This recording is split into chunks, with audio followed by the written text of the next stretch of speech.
Assalamualaikum warahmatullahi wabarakatuh. Perkenalkan, nama saya Yunita Pangesti dari Program Studi Akuntansi dengan NPM 243403516015. Pada kesempatan kali ini, saya akan membahas tentang balance scorecard pada PT Aneka Tambang Tbk berdasarkan laporan keuangan konsolidasian interim 31 Maret 2026.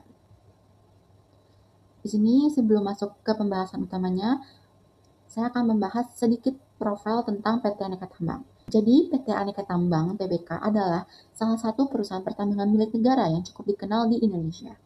Perusahaan ini bergerak di bidang pengelolaan sumber daya mineral seperti emas, nikel, bauksit, alumina, dan logam mulia. PT Aneka Tambang juga merupakan bagian dari holding pertambangan BUMN, yaitu Mine ID. Dalam menjalankan usahanya, PT Aneka Tambang tidak hanya melakukan penambangan, tapi juga mengelola proses pengolahan hingga pemasaran hasil tambang mereka. Saat ini, perusahaan terus berupaya meningkatkan efisiensi kerja, mengembangkan hilirisasi mineral, serta memanfaatkan teknologi agar mampu bersaing dan berkembang di industri pertambangan yang semakin modern. Di sini ada konsep balance scorecard. Balance scorecard merupakan metode pengukuran kinerja perusahaan yang dikembangkan oleh Kaplan dan Norton untuk menilai keberhasilan organisasi secara lebih menyeluruh. Metode ini tidak hanya menilai aspek keuangan, tetapi juga memperhatikan perspektif pembelajaran dan pertumbuhan, proses bisnis internal, serta pelanggannya. Pada PT Aneka Tambang Tbk, balance scorecard digunakan sebagai alat untuk menghubungkan pengembangan sumber daya manusia, peningkatan efisiensi operasional, kepuasan pelanggan, dan pencapaian kinerja keuangan perusahaan agar seluruh strategi bisnis dapat berjalan secara terintegrasi dan berkelanjutan. Dalam metode balance scorecard, terdapat 4 perspektif utama yang digunakan untuk mengukur kinerja perusahaan secara menyeluruh, yaitu learning and growth perspective, internal business process perspective, customer perspective, dan financial perspective. Dari keempat perspektif ini itu saling berhubungan untuk mendukung pencapaian strategi perusahaan. Yang pertama di sini ada learning and growth perspective. Di sini ada 4 indikator, yaitu presentasi karyawan yang mengikuti pelatihan dengan actual performanya itu melebihi target, di mana targetnya itu sebesar 90%, sedangkan actual performanya itu 92%. Yang kedua itu ada tingkat produktivitas, dengan target performance-nya itu 85%, sedangkan actual performanya itu sebesar 88%. Yang ketiga, ada jumlah inovasi proses operasional, dengan target performance-nya itu 10 inovasi, sedangkan actual performance-nya itu 11 inovasi. Yang keempat, itu ada presentasi proses berbasis real-time data. Target dan actual performnya itu masih sama-sama 80%. Jadi, PT Aneka Tambang Tbk berhasil meningkatkan kualitas sumber daya manusia melalui berbagai program pelatihan dan pengembangan teknologi. Perusahaan juga menerapkan sistem digital dan real-time monitoring untuk meningkatkan efektivitas pengawasan produksi dan pengambilan keputusan operasional. Peningkatan kemampuan karyawan memberikan dampak positif terhadap efisiensi kerja dan produktivitas perusahaan. Strategi pengembangan SDM dan digitalisasi ini menjadi fondasi paling penting dalam mendukung pertumbuhan bisnis perusahaan dalam jangka panjang serta meningkatkan daya saing di industri pertambangan. Yang kedua itu ada internal business process perspective. Indikator yang pertama itu ada efisiensi biaya produksi dengan target performance-nya itu 95%, dan actual performance-nya itu 96%. Yang kedua ada yield produksi dengan target performance-nya itu 80%, sedangkan actual performance-nya itu 82%. Yang ketiga ada ketetapan waktu pengiriman dengan target 90%, sedangkan actual performance-nya itu 89%.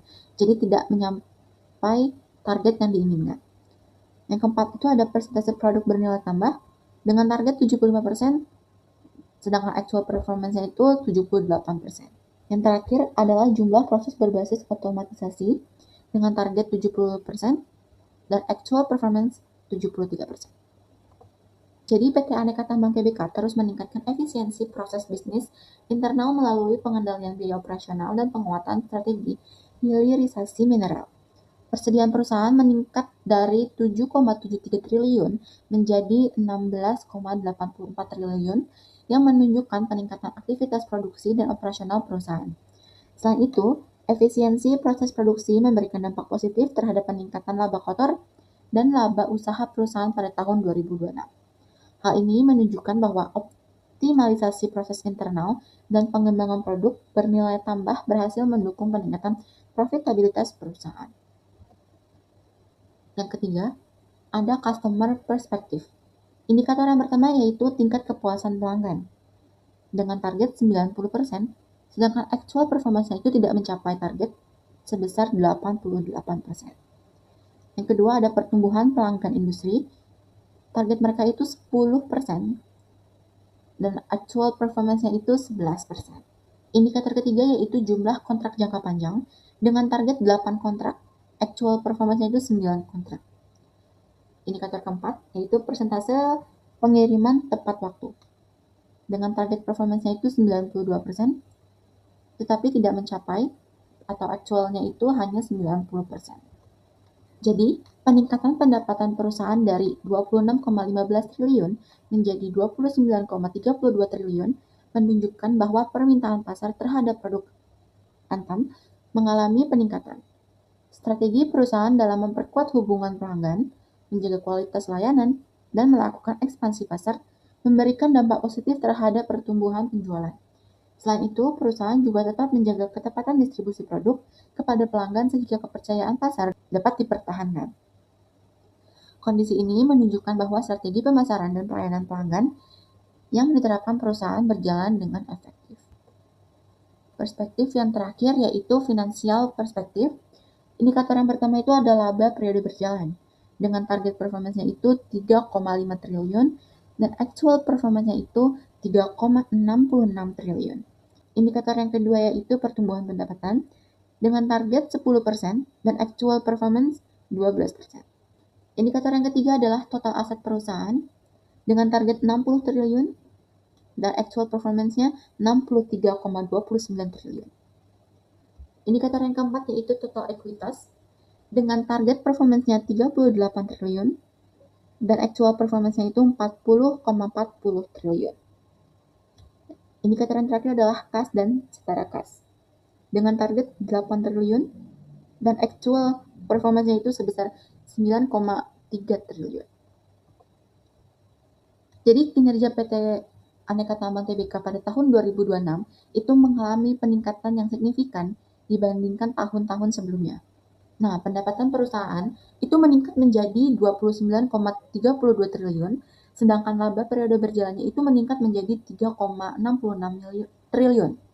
Selain itu, total aset perusahaan mencapai 63,29 triliun dan total ekuitas meningkat menjadi 40,40 triliun. Peningkatan kas dan setara kas juga menunjukkan kondisi likuiditas perusahaan yang semakin baik. Jadi secara keseluruhan, peningkatan kinerja keuangan ini itu menunjukkan bahwa strategi bisnis, efisiensi operasional, dan pengembangan usaha perusahaan itu telah berjalan secara efektif. Untuk kesimpulannya, berdasarkan analisis balance scorecard PT Aneka Tambang Tbk, menunjukkan kinerja yang positif pada seluruh perspektif, yaitu pembelajaran dan pertumbuhan, proses bisnis internal, pelanggan, serta keuangannya. Pengembangan sumber daya manusia dan digitalisasi operasional berhasil mendukung peningkatan efisiensi proses bisnis perusahaan.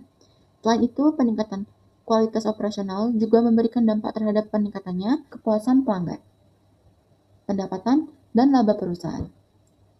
Dengan strategi hilirisasi mineral dan pengembangan industri berbasis teknologi, PT Aneka Tambang Tbk memiliki peluang pertumbuhan yang baik untuk jangka panjang serta mampu meningkatkan daya saing perusahaan di industri pertambangan.